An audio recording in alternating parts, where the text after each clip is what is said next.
El 17 de abril de 1964, Ford presentó en el Salón de Nueva York el primer Ford Mustang. Ni Henry Ford II, el presidente de la marca, ni Lee Iacocca, el promotor de la idea, ni Joe Orosz y Gail Henderman, responsables de su diseño, sospechaban que se iba a convertir en todo un icono americano, ni que se iban a vender 20.000 unidades el primer día. Bienvenidos a Garaje Hermético. Enciérrate con nosotros.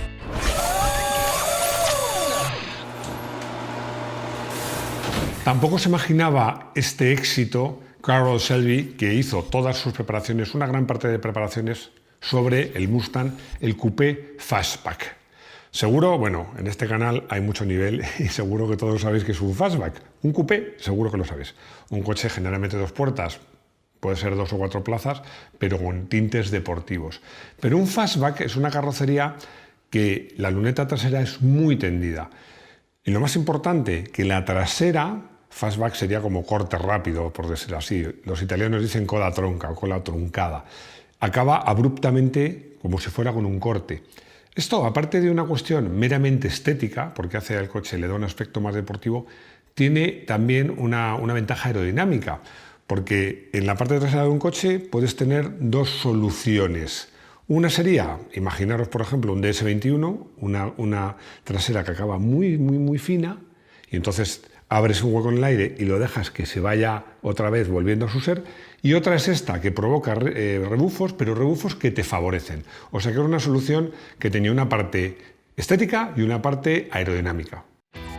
Como habéis visto por el decorado, este es el vídeo del mes de la revista 0 a 100, que en este número 3 dedican más de 100 páginas a este modelo. Como digo siempre, os haré un resumen, pero si queréis saberlo todo, no os quedará más remedio que leer la revista. Y como siempre os recuerdo que 0 a 100 solo se vende online en el link que aparece en pantalla. Y ya sabes lo mejor de todo, que si eres garajista, tanto si compras un número como si te suscribes, tienes descuento si introduces el código que figura en el texto descriptivo. Pero esta vez tengo una noticia aún mejor. Los aficionados de Sudamérica o Estados Unidos ya podéis comprar 0 a 100 con un precio de transporte muy razonable, desde el enlace que encontraréis en la descripción de este vídeo. Ya no tenéis disculpa.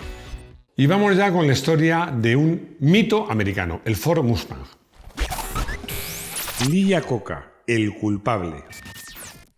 Como habéis visto, el Mustang tuvo muchos padres, muchas personas que se involucraron en desarrollar este coche, pero realmente el culpable de que este coche apareciera fue Lee Iacocca. Este es un personaje que por sí solo merecería un vídeo. Yo creo que lo haremos, porque además intervino en muchas cosas importantes de la historia del mundo del motor. Y además era lo que se llama, lo digo así para que Rodrigo vea que domino el inglés, un self-made man, o sea, un hombre hecho a sí mismo, como se dice en la lengua de Cervantes. Bueno, Lee Iacocca era un hombre inteligente, ambicioso y que prácticamente se puede decir que todo aquello que hizo tuvo éxito. Bueno, dejó Ford muy a su pesar y por razones poco claras, pero que todo apunta a una envidia por parte de su jefe, de su presidente y de todo su entorno, ¿no? Es muy interesante. Es muy interesante porque Iacocca fue despedido en julio del 78, cuando fue llamado al despacho del presidente Henry Ford II, que estaba además con su hermano, que le daba apoyo moral. Y le dijo una frase que en su autobiografía Iacocca escribe así, como la voy a leer. Dice que le dijo Henry Ford con una frase lapidaria: creo que debería irse. A veces simplemente hay alguien que no te agrada. Esta decisión de Ford, a mi modo de ver, fue un error doble. ¿Por qué un error doble? Muy sencillo, porque por un lado perdieron a un directivo, a una persona muy competente, pero por otro, casi os diría que aún más grave, hicieron que una de sus marcas rivales, Chrysler, que estaba a punto de quebrar, con la llegada de Iacocca se reflotó y hay muchas ventas que Chrysler en años siguientes le quitó a Ford. La corazonada de Iacocca. Eran famosas unas libretas negras. En esto había un presidente español que hacía lo mismo. No sé si te acuerdas. Unas libretas negras donde iba apuntando las ideas que él iba teniendo, ¿no? Y observó una cosa, que la apuntó en esas libretas negras, que 3 años después de que se dejase de fabricar el Ford Thunderbird, había clientes que seguían pidiendo ese coche. También observó que las ventas de deportivos europeos y también de deportivos en general ya no eran unas cifras residuales, y eso que no eran coches baratos. Y llegó a la conclusión de que Ford podía hacer un deportivo que compitiera en esa categoría y además a un precio mucho más interesante. ¿Qué es lo que hizo? Bueno, pidió un informe al departamento de marketing de la casa, un informe tan interesante que me voy a permitir repasar sus principales conclusiones. La primera, la generación del baby boom, que en Estados Unidos fue antes que en Europa, un poco antes yo creo, bueno, esto es una opinión, pues ya tenía edad para comprar coche. La segunda, la población norteamericana entre 15 y 29 años había crecido más de un 40%. Tercera, que los clientes jóvenes preferían coches más dinámicos, preferían un cambio manual y asientos deportivos. Bueno, recordemos que los coches norteamericanos, era muy frecuente en esa época, llevaban butacas corridas no solo detrás, sino también delante, que eran como butacones. Muy cómodos, ibas en recta, pero que las curvas no sujetaban nada. Tenían la ventaja de que delante permitían 3 plazas, ¿no? Y cuarto, quizás la conclusión más importante y que yo creo que llega hasta nuestros días, y es que este público consideraba el coche como una extensión de su personalidad. Esto lo llamaron los de marketing, que era una extensión de su propia imagen. Había que hacer un coche para este tipo de público que buscaba un coche deportivo, práctico, pero que fuera económico. Había que hacer un coche nuevo para un público nuevo. Nace el concepto Pony Car. Después de muchísimas propuestas de bocetos, de maquetas, a escala real, pues al final fue el diseño propuesto por el propio departamento de Ford, que en ese momento estaba a cargo de Joe Oros, el que fue el elegido. ¿Por qué?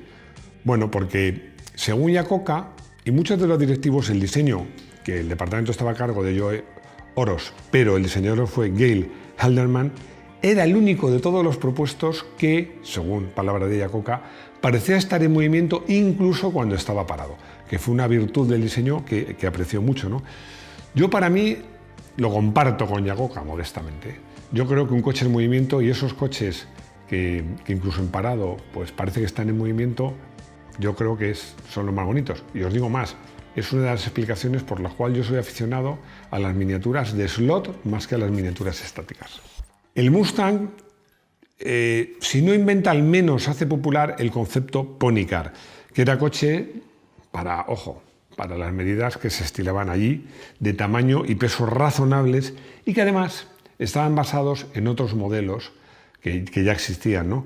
Bueno, modelos, motores y chasis.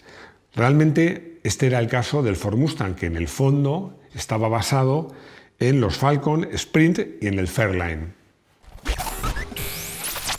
¿Mustang o Torino? Ahora el nombre de Mustang nos suena muy bien. Bueno, estábamos hablando fuera de cámara que le gusta casi más a Rodrigo Torino. El coche. El coche. Bueno, a mí me gusta casi más el Mustang. Pero no, el caso es que el Mustang ahora no suena muy bien porque es una raza típicamente norteamericana de caballos, pues no sé, evoca praderas abiertas, libertad, pues todo ese tipo de cosas, ¿no?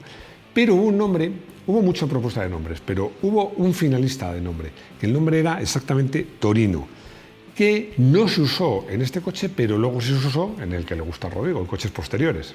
A ver, en un coche que quería emular a los deportivos europeos y el glamour y tener un poco de, vamos a decirlo así, de tufo europeo, el nombre de Torino pues estaba bien, molaba, evocaba a Turín. ¿Pero qué pasaba? Pues que pasaba que en esa época Henry Ford II se había divorciado en medio de un escándalo de su esposa y estaba saliendo con una italiana. Bueno, la amante, digámoslo así, era italiana. Entonces, al departamento de marketing se le ocurrió que algunos clientes o potenciales clientes podían unir los dos temas. Así que decidieron que el nombre de Torino lo dejarían para más adelante, ¿no? Por cierto, que recordemos que hay otro mito que tiene el nombre de Mustang, que es el caza de la Segunda Guerra Mundial, del que también en la revista dedican un buen reportaje comparando los dos Mustang, el coche y el avión. 22.000 Mustang vendidos en un día.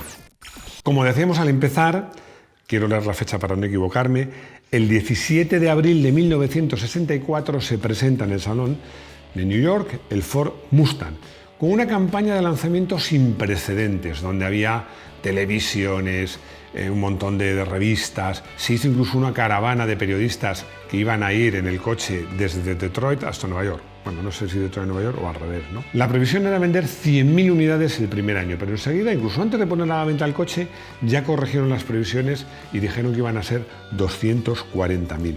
Pero bueno, para sorpresa de todos, el primer día de exhibición en el salón llegaron 22.000 pedidos en firme. Y ya en marzo del 66, poco más de un año después, se habían vendido 1 millón de Ford Mustang. Bueno, en esos tiempos el problema era satisfacer la demanda de Mustang, fabricar tantos Mustang como se podían vender. Como decía un jefe mío, bendito problema. Fastback, el más deportivo. Desde el primer momento el Ford Mustang se ofreció con dos carrocerías. No sé cuál me gustaba más de esas dos. Quizás el cabriolet, que era muy bonito, o el coupé. Pero muy pocos meses después, y en cierto modo era un homenaje a Joe Orosz, porque Joe Orosz siempre quiso que el Mustang hubiera sido un biplaza. Pues hizo el Fastback, que seguía siendo 4 plazas, aunque la altura trasera no era muy buena, pero que tenía un aspecto de biplaza. Estas tres carrocerías coincidían en distancia entre ejes, además se puede ver en las fotos claramente. Lo que pasa es que el brillante diseño, la resolución de la parte trasera, señalo porque tengo aquí la revista, aquí tengo las 3 que han salido hasta ahora, ocupan un montón. Bueno, pues como os decía, ese diseño hacía que el coche pareciera todavía más corto, ¿no? Bueno, la verdad es que este modelo, por múltiples razones, fue el elegido por Carroll Shelby para hacer sus preparaciones. Para mí es el más bonito de todos. Estas tres opciones de carrocería se mantuvieron en el catálogo hasta 1973. Primera generación, mucho y muy bueno. Desde la presentación del coche en 1964, la primera generación se extiende hasta el año 73.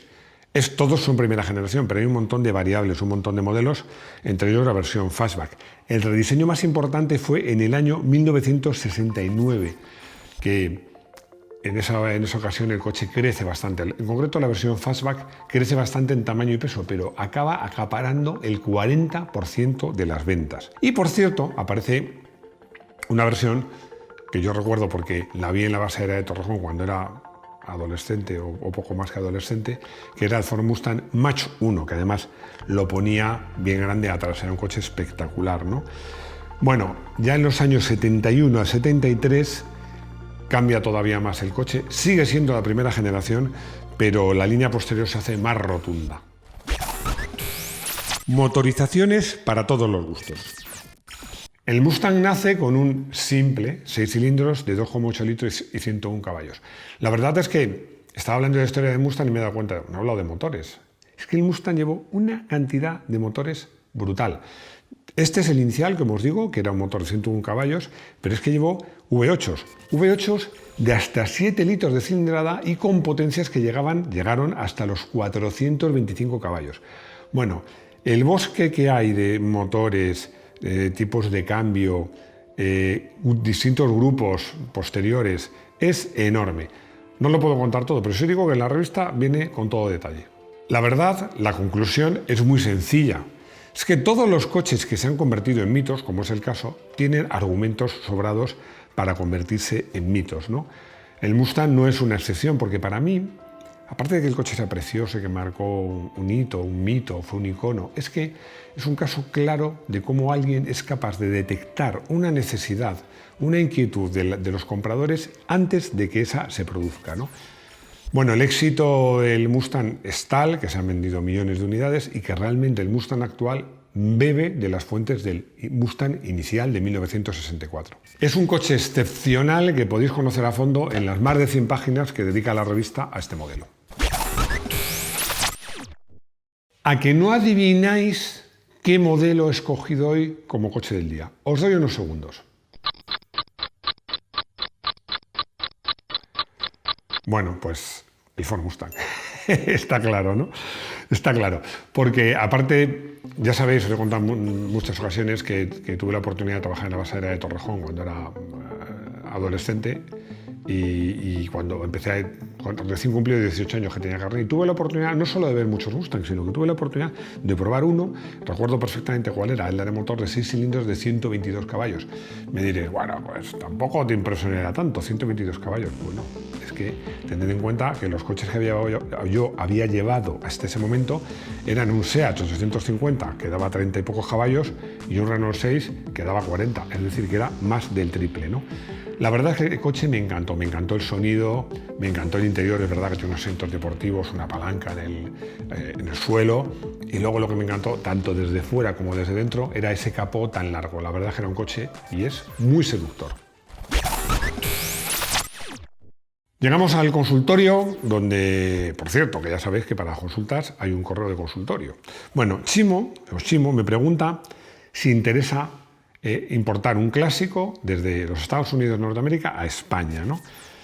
La respuesta, bueno, tiene una parte obvia. La parte obvia es que, efectivamente, los clásicos norteamericanos, en Estados Unidos son mucho más baratos, porque hay muchos más, porque hay más recambios, y ahí te puedes ahorrar un buen dinero.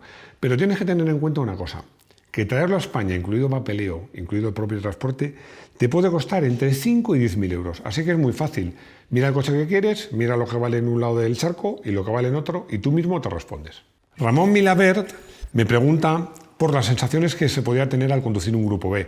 Me cuenta que tiene un Nissan Nismo de más de 300 caballos y que cuando va por carretera de montañas se imagina lo que sea llevar un coche con el doble de potencia, menos peso, tracción total. Mira, la idea es tan buena, que vamos a hacer un vídeo, así que en breve te lo vamos a contar. Y hemos llegado al final de este vídeo, que espero que os haya encantado, porque el coche, a mí, el Ford Mustang, me parece un coche espectacular. Ya sabéis que si os gusta, los comentarios, todo ese tipo de cosas, y que esperamos veros de nuevo por aquí, que estamos en redes sociales, que podéis ver los vídeos de motos en el garaje de Moto1 Pro, y que tenemos podcast los lunes. Nos vemos cuanto antes. Hasta pronto.